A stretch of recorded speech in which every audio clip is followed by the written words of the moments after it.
Welcome back all of you. याच्या अगोदरच्या लेक्चरला आपण कोणकोणते पॉईंट स्टडी केले ते आठवतंय का? पहिल्यांदा शिकलो होतो आपण सेमी परमेएबल मेम्ब्रेन म्हणजे काय, त्यानंतर ऑस्मॉसिस म्हणजे काय, ऑस्मॉटिक प्रेशर म्हणजे काय, ऑस्मॉटिक प्रेशर वरून सोल्युशनची टाईप हायपोटोनिक, आयसोटोनिक, बरोबर. त्यानंतर ऑस्मॉटिक प्रेशर आणि कॉन्सन्ट्रेशनमध्ये काय रिलेशनशिप असतं आणि molar mass of solute from osmotic pressure, एवढे पॉईंट्स आपण कव्हर केले ते. आजच्या लेक्चरला आपण शिकणार आहे रिव्हर्स ऑस्मॉसिस. हा ऑस्मॉसिसमधला एकच पॉईंट फक्त शिल्लक राहिला होता, ऑस्मॉटिक प्रेशर या क्वालिटेटिव्ह प्रॉपर्टीचा, तर तो आज आपण कव्हर करणार आहे. कोणता पॉईंट? रिव्हर्स ऑस्मॉसिस, RO, बरोबर का. आपण म्हणतो आरोचं पाणी आम्ही आणतोय किंवा आरोचं पाणी, फिल्टरचं पाणी पितोय. RO stands for reverse osmosis. ह्या मेथडचा वापर करून आपण वॉटर प्युरिफाय करू शकतो. ओके, आता कसं करू शकतो ते आपण जरा समजून घेऊया. लिहित मी एक्सप्लेन करतो, म्हणजे जर एक्झाममध्ये क्वेश्चन आला तर आपल्याला हे सर्व लिहिता आलं पाहिजे. पहिल्या पॉईंटमध्ये सांगायचं ऑस्मॉसिस म्हणजे काय. Osmosis is a flow of solvent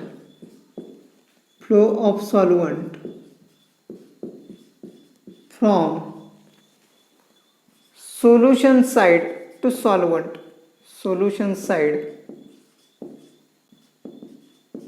into solvent side through semi permeable membrane which is a special type of membrane which allows only entry of solvent molecules. बरोबर. आता याच्यामध्ये बघ,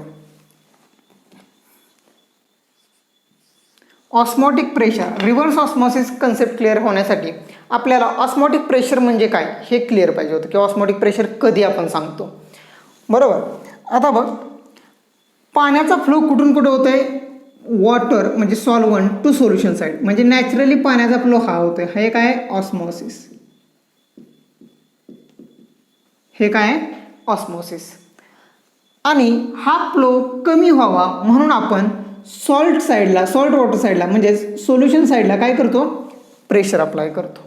इकडे घेतलंय प्युअर वॉटर म्हणजेच फ्रेश वॉटर आणि इकडे घेतलंय सॉल्ट वॉटर. ओके, म्हणजे सोल्युशन, सॉल्टचं सोल्युशन इन वॉटर. इकडे आपण पिस्टन अप्लाय करतो. ह्या दट्ट्याला काय करतोय मी, प्रेस करतोय. हा जो पिस्टन आहे ना, पिस्टन याला काय करतोय मी, प्रेस करतोय. हा पिस्टन प्रेस केल्यावर पाण्याचा फ्लो काय होतोय, कमी होतोय. म्हणजे ऑस्मॉसिस कमी. अजून प्रेशर अप्लाय केलं, अजून कमी. अजून प्रेशर अप्लाय केलं, अजून कमी. आणि अशी स्टेज येते ज्या प्रेशरला पाण्याचा फ्लो काय होतोय, थांबतोय. त्या प्रेशरला आपण काय म्हणतो, ऑस्मॉटिक प्रेशर. दाखवतो कशानं, पायनं, बरोबर. म्हणजे जेव्हा मी या पिस्टनवर पाय एवढं प्रेशर म्हणजेच ऑस्मॉटिक प्रेशर एवढं प्रेशर अप्लाय करणार, तेव्हा पाण्याचा फ्लो म्हणजे ऑस्मॉसिस काय होणार, जो इकडे चालला होता स्लो होत काय होणार, स्टॉप होणार. आलं लक्षात. आता काय करतोय बघा, आपण इकडचं जे प्रेशर आहे ना पिस्टनचं, ऑस्मॉटिक प्रेशरपेक्षा पण जास्त अप्लाय करतोय. म्हणजे इथं मी प्रेशर अप्लाय करतोय P which is greater than osmotic pressure पाय. असं प्रेशर अप्लाय केलं जे ऑस्मॉटिक प्रेशरपेक्षा पण काय आहे, जास्त आहे. तेवढं जर प्रेशर अप्लाय केलं म्हणजे मी या पिस्टनला अजून जोरात खाली दाबलं, तर हा जो थांबलेला पाण्याचा फ्लो होता तो काय व्हायला लागणार, उलटा, रिव्हर्स. इकडं जात होतं ऑस्मॉसिस, रिव्हर्स यायला लागलं ऑस्मॉसिसच, पण याला काय म्हणायचं, रिव्हर्स ऑस्मॉसिस. याला काय म्हणायचं, रिव्हर्स ऑस्मॉसिस. आलं लक्षात. इतकी सोपी कन्सेप्ट आहे. म्हणजे नॅचरली पाण्याचा फ्लो इकडून इकडं होत होता, त्याला आपण ऑस्मॉसिस म्हणत होतो. प्रेशर आपण ऑस्मॉटिक प्रेशर एवढं अप्लाय केलं, फ्लो थांबला. आता प्रेशर त्याच्यापेक्षा जास्त अप्लाय केलं ऑस्मॉटिक प्रेशरपेक्षा, पण फ्लो रिव्हर्स झाला, मग याला काय म्हणतो आपण, reverse osmosis. Okay, this flow can be रिव्हर्स्ड. आपण रिव्हर्स करू शकतो ना, धिस फ्लो कॅन बी रिव्हर्स्ड, पण कधी, by applying pressure greater than osmotic pressure.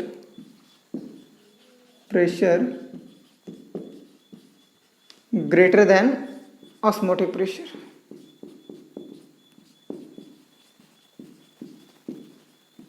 By applying pressure greater than osmotic pressure. बरोबर.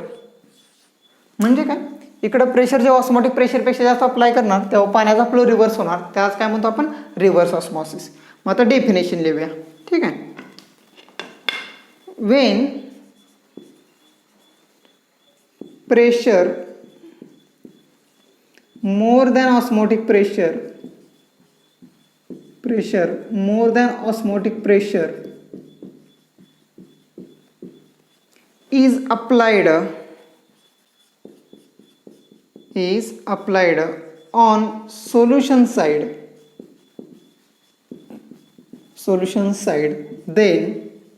then flow of solvent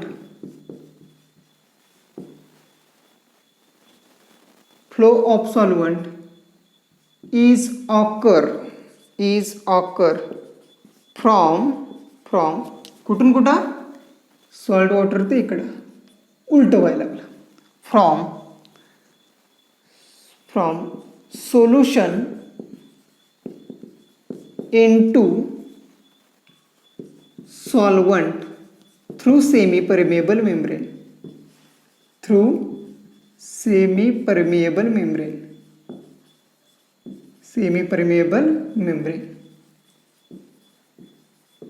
बरोबर.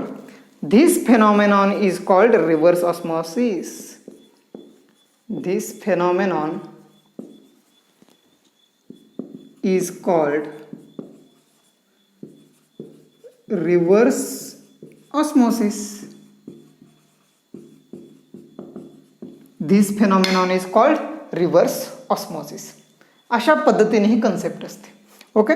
आता याच्यामध्ये जर अजून थोडं एक्सप्लेन करायचं झालं तर बघ, इकडं सॉल्ट वॉटर आहे म्हणजे काय, इकडं फक्त वॉटर नाही आहे, वॉटरमध्ये सॉल्ट पण आहे.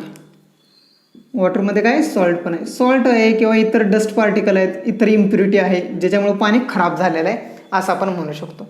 पण इकडं फक्त काय आहे, वॉटर आहे. इकडं फक्त काय, फ्रेश वॉटर आहे. बरोबर, इकडं फक्त फ्रेश वॉटर आहे. आता आपण जेव्हा प्रेशर अप्लाय करतोय ग्रेटर दॅन ऑस्मोटिक प्रेशर, आपण जेव्हा या साईडला प्रेशर अप्लाय करतोय ग्रेटर दॅन ऑस्मोटिक प्रेशर, त्यावेळेला काय होतंय, पाण्याचा फ्लो इकडून इकडं होतोय. बरोबर का. पण हे जे मेम्ब्रेन आहे which is a special type of membrane, semi permeable membrane, जे मेम्ब्रेन या सोल्यूट पार्टिकल्सला म्हणजे सॉल्टच्या मोलिक्युलला, शुगरच्या मोलिक्युलला किंवा इतर इम्प्युरिटी असेल ज्याच्यामुळे पाणी खराब झालंय त्या मोलिक्युला इकडे एंट्री देतं का, नाही. म्हणजे इकडून इकडे फक्त कोण येणार, फक्त वॉटरचे मोलिक्युल येणार. फक्त कोण येणार, सॉल्वंट मोलिक्युल. आणि जे इम्प्युरिटीज आहेत, डस्ट पार्टिकल असेल, सॉल्ट मोलिक्युल असतील, शुगर मोलिक्युल असतील, ते त्याच साईडला अडकून पडणार. इकडं फक्त वॉटर येणार, वॉटर. आणि इकडं फक्त वॉटर येणार म्हणजे वॉटर काय होणार, प्युरिफाईड व्हायला लागले. तिकडं जे डस्ट पार्टिकल आहेत, सॉल्ट मोलिक्युल आहेत, ते तिकडे अडकून पडायला लागले. इकडं फक्त प्युअर वॉटर यायला लागलं. म्हणजे इकडून जे असं बाहेर येऊन इथं फक्त जे बाहेर पडणार ते काय असणार, प्युअर वॉटर असणार. ते काय असणार, प्युअर वॉटर. आणि ह्याच टेक्निकचा वापर करून आपण प्युअर वॉटर तयार करतो, रिव्हर्स ऑस्मॉसिस. म्हणून तर जे वॉटर प्युरिफायर असतात, वॉटर फिल्टर असतात, त्याच्यावर लिहिलेलं असतं RO म्हणजे काय, रिव्हर्स ऑस्मॉसिस. म्हणजे त्या मशीनमध्ये, त्या वॉटर प्युरिफायरमध्ये रिव्हर्स ऑस्मॉसिस या फेनॉमेनॉनचा, या मेथडचा उपयोग करून वॉटर काय करतोय आपण, प्युअर वॉटर करतोय. म्हणजे वॉटर प्युअर फॉर्ममध्ये मिळवते. लक्षात. अशा पद्धतीने ही कन्सेप्ट असते रिव्हर्स ऑस्मॉसिस.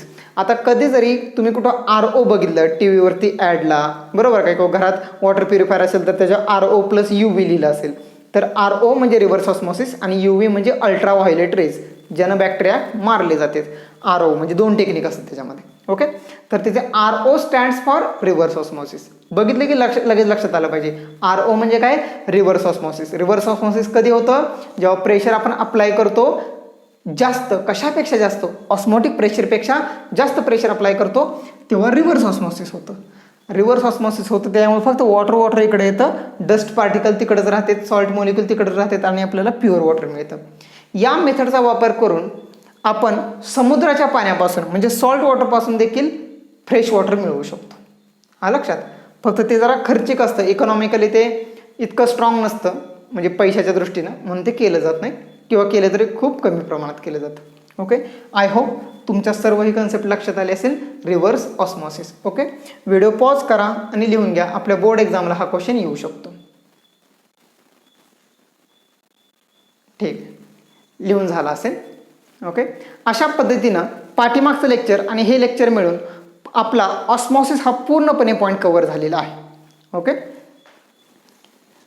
याच्यानंतरच्या लेक्चरमध्ये आपण कॉलिगेटिव्ह प्रॉपर्टी ऑफ इलेक्ट्रोलाइट हा पॉईंट कव्हर करणार आहे. ठीक आहे. इथं आपण थांबूया. Happy learning. बाय.